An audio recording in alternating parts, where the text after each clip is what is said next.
एवढी मोठी हस्ती, माझ्या जीवाला धोका. बच्चू कडूंनी उडवली रवी राणांच्या वक्तव्याची खिल्ली. नवनीत राणा या भाजपमध्ये प्रवेश करून कमळावर निवडणूक लढवू शकतात. त्यामुळे महायुतीतील सर्व घटक पक्षातील नेत्यांना राणांचा प्रचार करावा लागेल. त्यासाठी त्यांना एका मंचावर यावं लागेल, असं रवी राणा यांनी म्हटलं होतं. यावरूनच आमदार बच्चू कडू यांनी समाचार घेत खिल्ली उडवली आहे. मी मुख्यमंत्री एकनाथ शिंदे आणि उपमुख्यमंत्री देवेंद्र फडणवीस यांच्यापेक्षा रवी राणांना घाबरतो.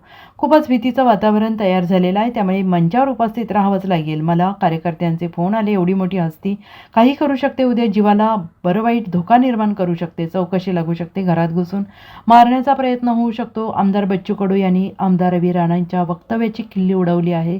तर देवेंद्र फडणवीस यांना भेटून आल्यानंतर ते जोरजोराने बोलतात. त्यामुळे आम्हाला भीती आहे.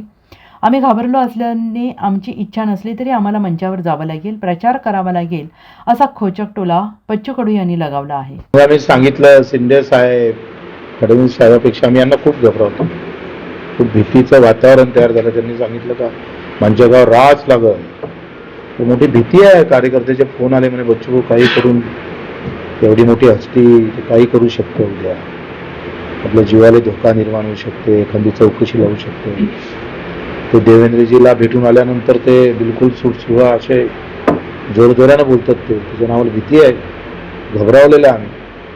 म्हणजे आमची इच्छा जरी नसली तरी आम्हाला मंचकावर जावं लागेल, प्रचार करावा लागेल. मोठी नामुष्की होऊन आमची तर कठीण झालं. Bureau report, SBN Marathi, Mumbai.